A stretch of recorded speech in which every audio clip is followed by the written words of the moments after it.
Black girl overhears Russian guards plot. Warns Korean mafia boss. Don't enter that car. Her mother had been a translator before she died. Russian was their household language, their secret code, their lullabies. Now both parents were gone, and Makena was in this city with only her older brother, a folding wooden stand, and a language nobody expected a 12-year-old black girl to carry. So she sold water. She arranged pastries. She smiled when no one was looking, and she listened. She had seen the man who owned this world exactly as many times as you see lightning, briefly, powerfully, gone before you could react. Kang-min, elusive, controlled, rumored to command half the city's logistics empire and the other half of things no one dared write about. She had never spoken to him. She only knew his routine the way you know the weather by watching closely enough. 4:27 p.m., elevator arrival. 4:29 p.m., security sweep. 4:30 p.m., black sedan. Gone. Every day. Precise. Predictable.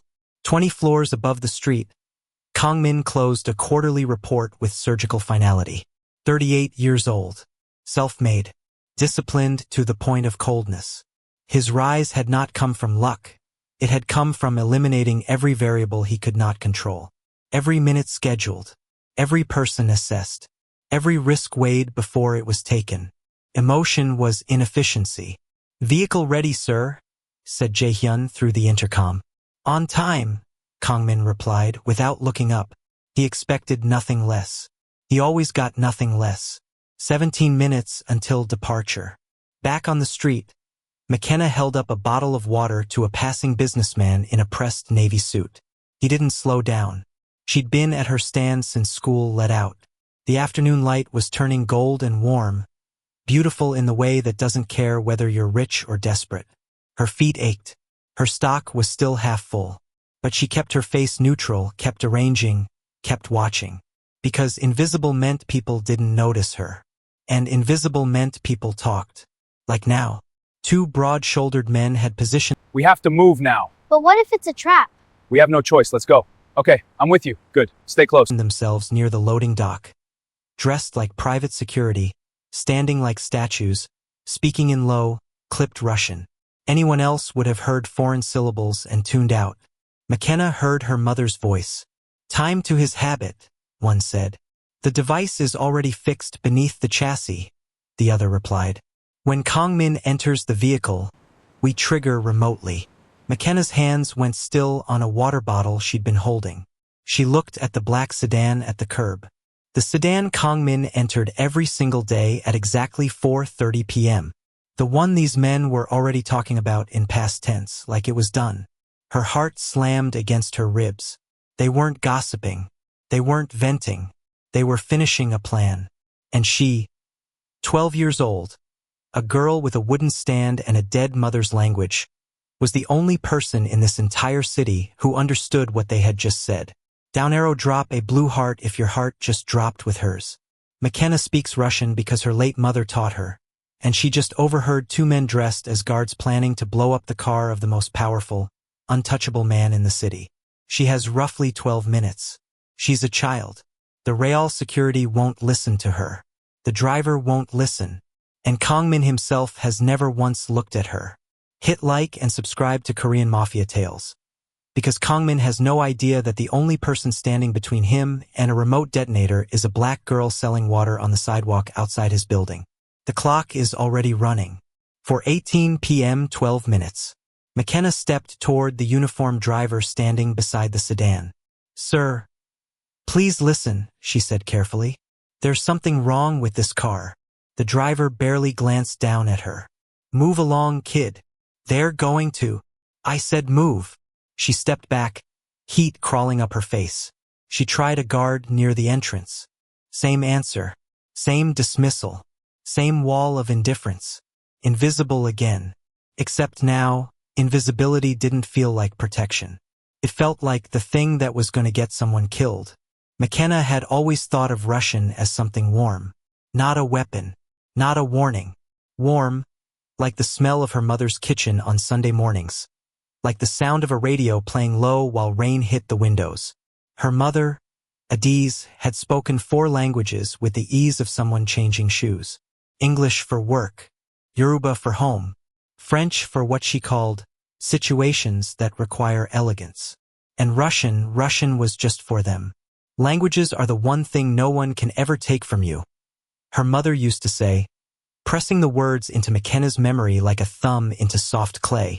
Your clothes wear out, money disappears, but what lives in your mind, that's yours forever. She had made it a game. Flashcards across the dinner table, pronunciation races, who could say's draftsfight without tripping, lullabies at bedtime that were really vocabulary lessons in disguise, the melody making the words stick. Makena used to fall asleep counting things in Russian. Stars, heartbeats, breaths. She hadn't realized, then, that she was being given something. She only understood it later, after the accident, after the silence moved into their home permanently, that her mother had been preparing her for a world that doesn't hand children like Makena anything for free. Now, standing behind her wooden stand with the late afternoon heat pressing down on her shoulders, Makena heard Russian again. And it was nothing like a lullaby.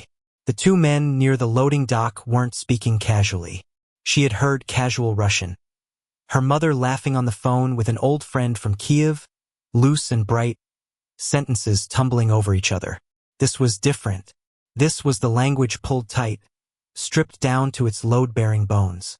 She didn't move, didn't look directly at them, kept her hands on a water bottle, kept her eyes at the middle distance, kept her face blank.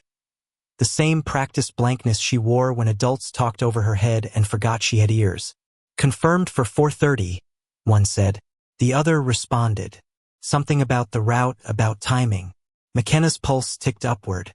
Time to his habit, the first man said. She knew that phrase. Pravichka, habit, routine. Her eyes moved, slowly, carefully, to the row of black sedans lining the curb, then back to the men. The device is already fixed beneath the chassis. She almost didn't process it. Device, chassis, fixed. Her mother had never taught her those words in a lullaby, but she knew them, and the sentence they formed together was so specific, so deliberate, that for one long second Makena stood completely still and told herself she had misheard, mistranslated, made a childish error because she hadn't practiced in months, because grief had let some of the vocabulary rust. Then the second man spoke again. When Kang-min enters the vehicle, we trigger remotely. She heard every syllable with horrible clarity. Kang-min enters the vehicle. Trigger remotely. Her mother's lessons had been too thorough.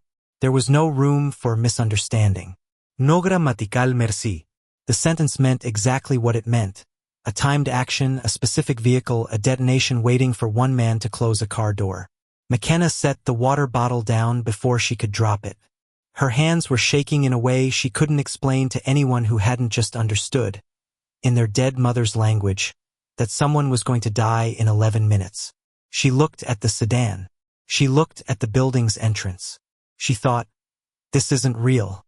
Then she thought, it is.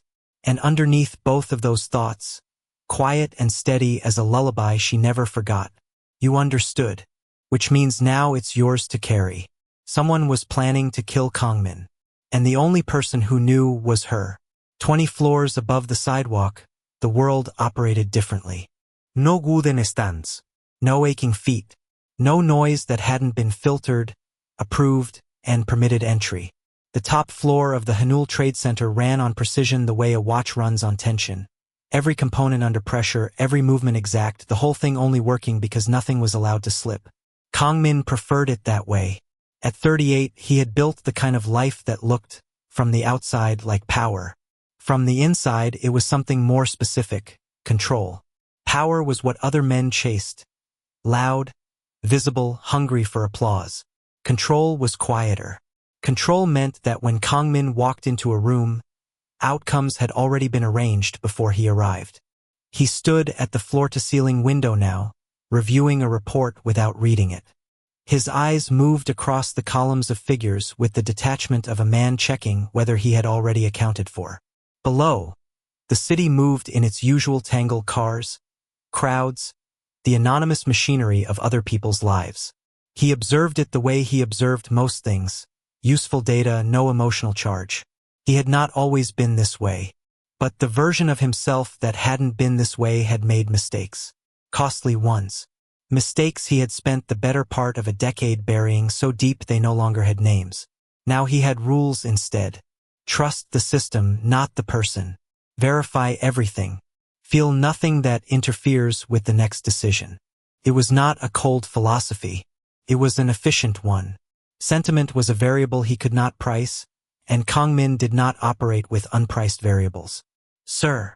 Jae-hyun appeared in the doorway with the quiet precision of a man who had learned, through trial and costly error, exactly how much space to occupy. He was efficient in the way Kang-min valued most, not brilliance, not warmth, but reliability. Jae-hyun arrived when expected, delivered what was needed, asked nothing that wasn't relevant. Shanghai documents ready for tomorrow. Vehicle confirmed for 4:30. Security sweep completed on schedule. Kang-min didn't look up. Any irregularities? None reported, sir. Then stop standing there. Jae-hyun left without another word. Good. Kang-min checked his watch. For 19 p.m. 11 minutes. He would finish the report, collect his briefcase, descend at 4:27, allow the standard security sweep, and enter the vehicle at exactly 4:30. He would be home by 5:15. Dinner at 5:30. Review calls from 6 to 7 o'clock. Deviation was not an option he entertained. This was the architecture of his survival. Routine was not laziness, it was discipline made visible. Predictability in his world was armor. Chaos was where ambition went to die, and Kang-min had watched enough ambitious men unravel in chaos to understand that the ones who lasted were the ones who refused to be surprised. He noticed threats in balance sheets, in hesitations, in the quarter-second delay before an answer. He had dismantled 2 hostile takeovers before they surfaced publicly. He had identified a compromised associate through a single inconsistency in a Tuesday morning report. He was not a man who missed things. And yet, 20 floors below, a time device sat beneath the chassis of his confirmed vehicle. 2 men he had personally approved as security were coordinating a detonation window around his published schedule. The trap had been built from the inside, using his own precision against him, his own routine as a weapon. He knew none of it. He checked his watch again. 4:20 p.m.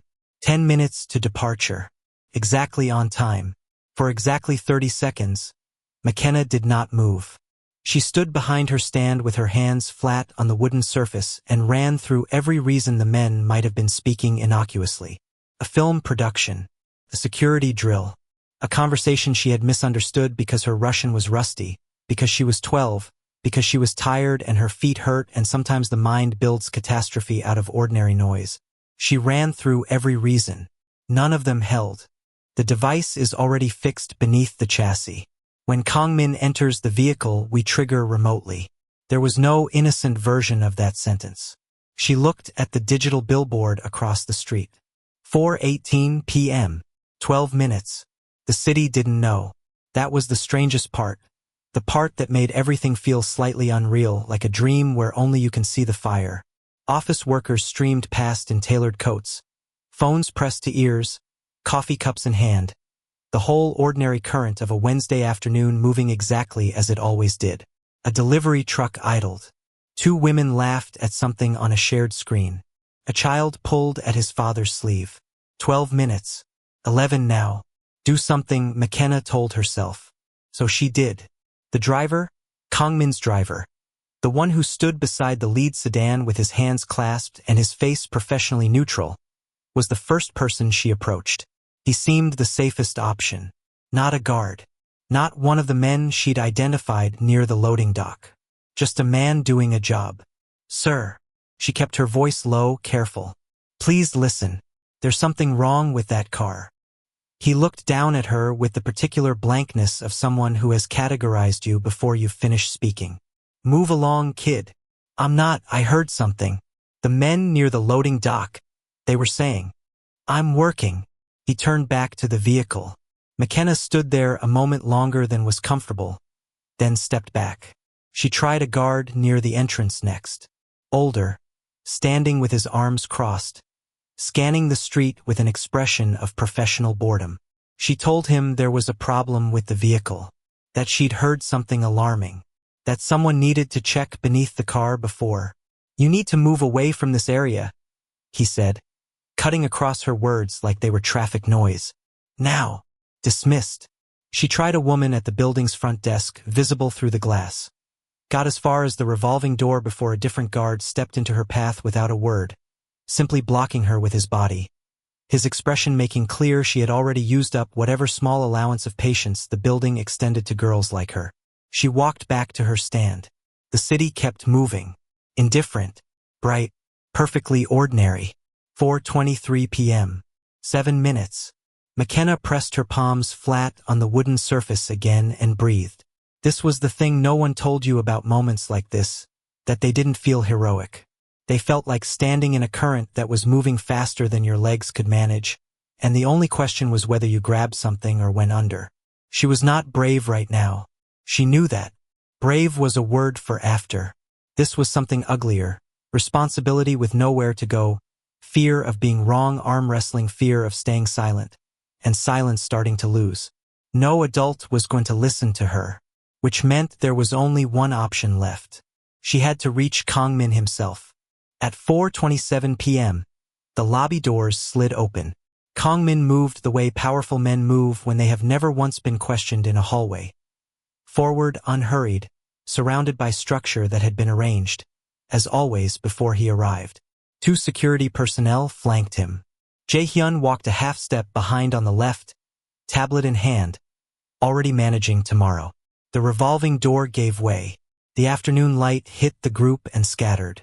The black sedan waited at the curb exactly where it always was. Makena saw him and her stomach dropped. Not because he was intimidating, though he was, in the way that all people are intimidating when they have never had to wonder whether they belong somewhere. It was because he was already moving, already committed to a trajectory. The whole choreography of his exit had a momentum to it, a locked-in quality, and she was a 12-year-old girl with a wooden stand and 7 seconds before he reached the car door. She stepped forward anyway. "Don't enter that car." The words came out louder than she intended, louder than she'd expected from her own throat. Several heads turned, pedestrians, the driver, a guard near the entrance. Security stiffened on instinct before they'd even processed the source. Kang-min stopped, not from alarm, from irritation, the precise, controlled irritation of a man whose choreography has been interrupted by something that should not exist in his path. His gaze dropped to her, took her in, the stand, the unsold water bottles, the girl who did not belong in this moment. "Remove her," he said, flat, already moving on mentally. 2 hands closed around Makena's shoulders from behind. Firm, not rough, but absolutely certain about where she was going, which was away. Her feet skidded slightly on the pavement. "Wait," she started. "Let's go, kid. There's a device. Under the chassis," they said. "Move." The world was collapsing into noise and hands and the horrible feeling of being physically edited out of a situation. The sedan door was opening. Kang-min was 3 steps away. 2. So Makena stopped fighting the guard's grip and did the only thing left. She spoke Russian. Privyazano k jego privychk. Time to his habit. The guard's hands slowed without meaning to. Ustrojstwo уже установлено pod dniszchem. The device is already fixed beneath the chassis. Когда Kang-min vojde v mašinu, aktivirujem distancionno. When Kang-min enters the vehicle, we trigger remotely. She repeated it exactly as she had heard it. The same flat, clipped delivery, the same technical precision, the same deliberate sequence of words that no 12-year-old could have assembled from imagination. Her voice shook, but the phrases didn't. Her mother had taught her too well for that. Kang-min had stopped walking. The sedan door hung open. The driver stood beside it, frozen mid-gesture. Jae-hyun had looked up from the tablet for the first time. Nobody spoke. Kang-min turned slowly, with the careful deliberateness of a man recalibrating, and looked at her. Not the way he had looked before, which was the way you look at an obstacle. This was different. This was the look of a man whose system has just produced an output he cannot explain. "Who taught you that?" he said quietly. Something in his voice had changed. Not softened, sharpened in a different direction. For the first time, Kang-min was not moving forward. He was listening. Kang-min did not panic. That was the first thing Makena noticed, and it was almost more frightening than if he had. He simply stood on the pavement for 3 measured seconds, looking at her with the expression of a man running calculations, and then he turned to Jae-hyun and said 2 words quietly enough that only those closest could hear. "Hold departure." That was all. No alarm. No raised voice. No outward signal that anything had shifted. To anyone watching from across the street, it looked like a minor schedule adjustment. The kind of thing that happened occasionally, unremarkably, and meant nothing. But Jae-hyun was already on his earpiece. 2 plainclothes personnel, real ones. Makena understood now, seeing how they moved differently from the men near the loading dock, repositioned without being told twice. The sedan door closed without anyone entering it. Kang-min looked back at Makena. "Again," he said. "Everything you heard. Exactly." She had never had an audience like this before. Not a classroom, not a crowded street. This was different. This was a man who controlled rooms simply by standing in them, watching her with total attention, and the weight of it made her want to shrink back behind her stand and disappear into the invisibility she'd spent years perfecting. But she didn't. She repeated it. All of it. The loading dock, the 2 men, the cadence of their Russian. Clipped, deliberate, professional. She gave him the sequence. The timing tied to his 4:30 habit, the device beneath the chassis, the remote trigger, the specific instruction to activate once the rear door closed. Her voice wavered twice. She pushed through both times. When she finished, Kang-min said nothing immediately. He looked at Jae-hyun. Something passed between them that had no words. "The guards she described," Kang-min said quietly. "Loading dock." Now, what followed was not chaos. It was control applied under pressure, which looked, from the outside, almost identical to a normal security rotation, except that it wasn't. Personnel moved with purpose. The 2 men near the loading dock were identified and quietly surrounded before either could reach the street. One attempted to leave. He was redirected without spectacle. Makena sat on the curb because her legs had decided, without consulting her, that they were done standing. She watched the vehicle. A 3rd plainclothes officer had crouched near the rear of the sedan, moving slowly, methodically. She watched him stop, watched his posture change in the particular way that bodies change when they find something they were hoping not to find. He looked up, said something low to the man beside him. Jae-hyun crossed the distance in 6 steps and crouched to look, then straightened, then spoke quietly into his earpiece with the careful, controlled tone of someone delivering news that cannot be unsaid. Kang-min stood perfectly still through all of it. But Makena was watching his face.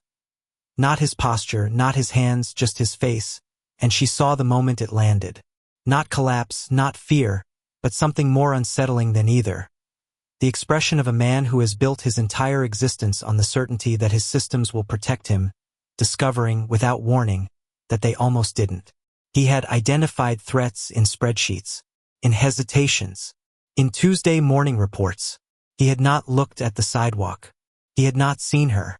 The device was real, compact, professionally installed, exactly where the voices had said it would be. Makena had been right, and Kang-min, for the first time in longer than he could name, had been wrong about what safety looked like. The authorities arrived at 4:51 p.m. After that, there were questions, cordoned areas, voices speaking into radios, the particular bureaucratic noise of an emergency being processed into paperwork. Personnel moved with renewed purpose. The 2 men from the loading dock were somewhere behind a wall of official procedure, which was where they would stay. Kang-min managed all of it from the pavement with the same composure he brought to quarterly reviews, answering precisely, directing efficiently, giving investigators exactly what they needed and nothing more. And then, at some point in the middle of all that controlled activity, he looked over and saw Makena still sitting on the curb. She hadn't moved, hadn't been asked to leave, hadn't been asked much of anything, actually. The investigators had taken her account through Jae-hyun as an intermediary, as though speaking to her directly was a step they hadn't been trained for. She sat with her knees pulled up, her wooden stand abandoned a few feet away, watching the scene with the exhausted stillness of someone who has spent everything they had and is now simply waiting for the world to tell them what comes next. Kang-min walked over. He didn't have a reason prepared. He simply did it, which was, for him, unusual enough to notice. He crouched down to her level. Not a gesture he had made in recent memory. The pavement was level with her shoes, which were clean but worn at the toe in a way that comes from months, not days. "You should eat something," he said, because it was the first concrete thing he could offer, and he was a man who operated in concrete things. Makena looked at him. "I'm fine."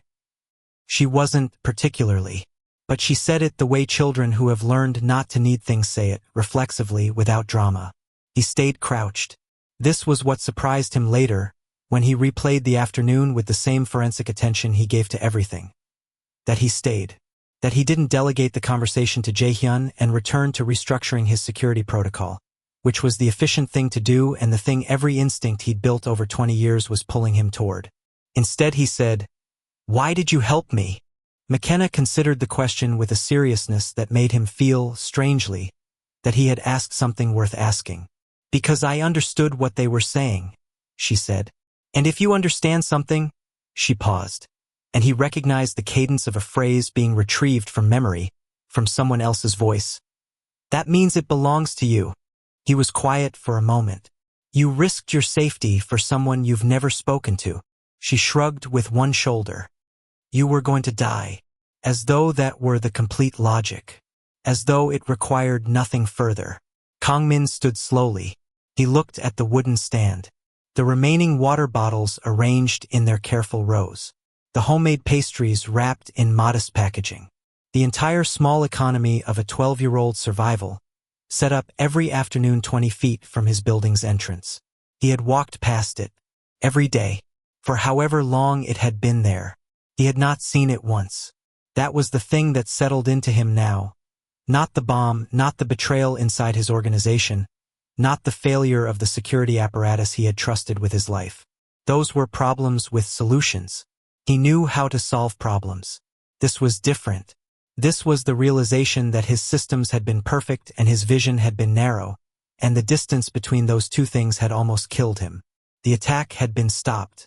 But something else had started, quieter, slower, and far more difficult to manage than any threat his protocols had ever accounted for. He was beginning to see what he had filtered out, and he could not unlearn it. He didn't announce anything.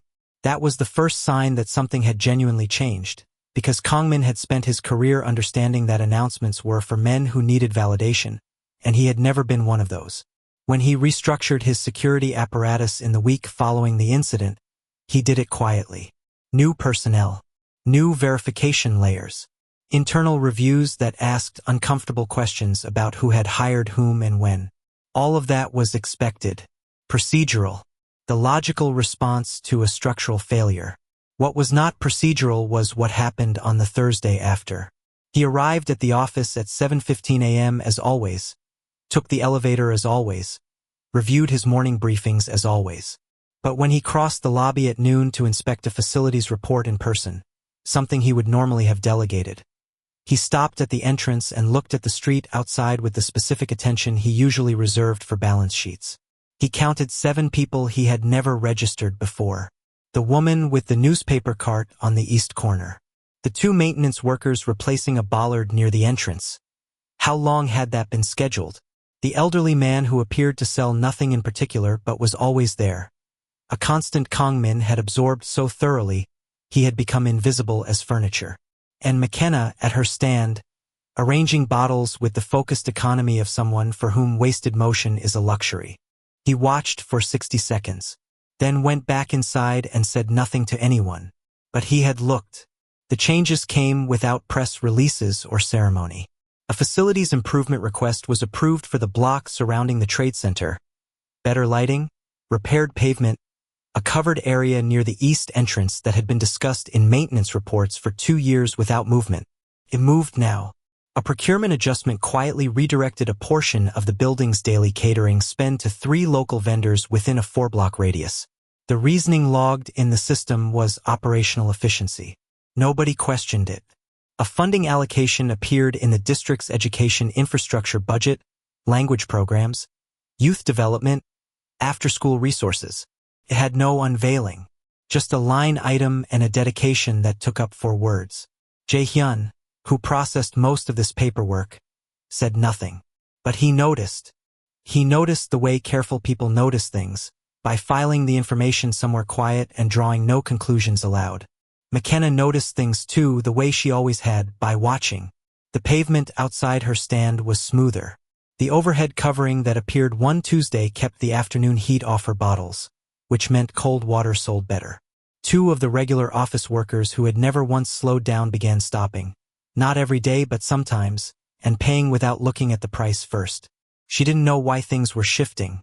She wasn't sure she needed to.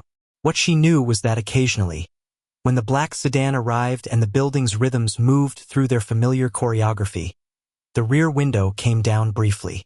Not always. Not on any schedule she could map. Just sometimes. "How is school?" Kang-min asked once on a Thursday, window down, sedan idling. "Fine," Makena said. Then, "We started French." Something crossed his face that wasn't quite a smile but lived in the same neighborhood. The window went up. The car moved on. 2 minutes. No sentiment. Nothing that would have looked significant to anyone watching. But Kang-min sat in the back of that sedan and understood something he had not been taught by any system he had ever built. Makena hadn't just interrupted an assassination. She had interrupted the version of himself that would have walked past her stand for another decade without once asking what her name was, and called that safety. Power, he was learning, was not the same thing as protection. Awareness was, and awareness, it turned out, had been sitting on the sidewalk outside his building every afternoon at 4:10 p.m. for longer than he deserved. Months have a way of absorbing the extraordinary. By February, the afternoon outside the Hanul Trade Center looked almost identical to how it had always looked. Office workers, tailored coats, the ordinary machinery of a city that never fully stops to acknowledge what almost happened within it. The black sedans still lined up like obedient soldiers. The digital billboard still cycled through its advertisements. The light still turned gold around 4:15, beautiful and indifferent. But things had changed. Quietly. The way real change tends to move, not in announcements but in the slow accumulation of things that are simply better than they were before. The language program at the District Learning Center had its first cohort of 31 students by January. 12 of them were learning Russian. 3 had started Mandarin. The funding had appeared without fanfare, attached to a broader infrastructure initiative, and the staff who ran the program knew only that it was real and that it was sustained and that someone had made sure the lights stayed on. The covered stand area on the east pavement had become, unremarkably, a fixture. 3 vendors now used it regularly. It had acquired, in the way that useful things do, the appearance of having always been there. Makena's stock had expanded. She'd added notebooks, charging cables, and, on Fridays, a second tray of pastries that sold out before 5 p.m. Her brother had noticed. He'd asked about the foot traffic, about her margins, with the careful seriousness of someone who had learned to protect what little they had. She'd explained it the way she explained most things to him. Simply, without drama, leaving out the parts that were too large to say over dinner. She was still observant. Still quiet in the way that had nothing to do with shyness and everything to do with having learned, earlier than most, that watching is its own form of intelligence. She still noticed when something changed, a new security rotation, a delivery schedule adjustment, the way certain regulars had begun greeting her by name without quite knowing when they'd started doing that. She noticed, on a Wednesday afternoon in late winter, that the sedan stopped at a different point along the curb than usual. The window came down. Kang-min looked older than she remembered from that October afternoon, though not in a diminished way. More like something had been set down that he'd been carrying without realizing. "The French," he said. "You're still taking it?" "I tested into the advanced section," Makena said. He nodded slowly, not surprised. Something more considered than surprise. "Your mother would have said something about that." Makena looked at him carefully. She had never told him much about her mother. Only the Russian, only the necessary details that afternoon when everything was urgent and time-coded. She wasn't sure how he had assembled the rest. "She would have said it was proof," Makena said. "That what you put in your mind stays." Yes. He was quiet a moment. She was right. The window went up. The sedan pulled into traffic. The sidewalk was the same pavement, same glass tower behind it, same city moving past in its familiar current. But something had been altered in this block of the world. Not dramatically, not visibly to someone passing through, just permanently. In the way that a thing once understood cannot be made unknown again. Makena had learned that responsibility doesn't wait for permission. That courage is mostly just fear that has run out of arguments. That a language given in love can become, in the right moment, the most powerful thing a person carries. Kang-min had learned to look at the sidewalk, to see what his systems had taught him to filter out, to understand that the people his empire moved above and around were not background. They were, in ways his balance sheets had never captured, the thing holding everything up. He had built walls he called discipline. A 12-year-old girl with a wooden stand had walked through them simply by refusing to be silent. The city kept moving. The light kept turning gold at 4:15.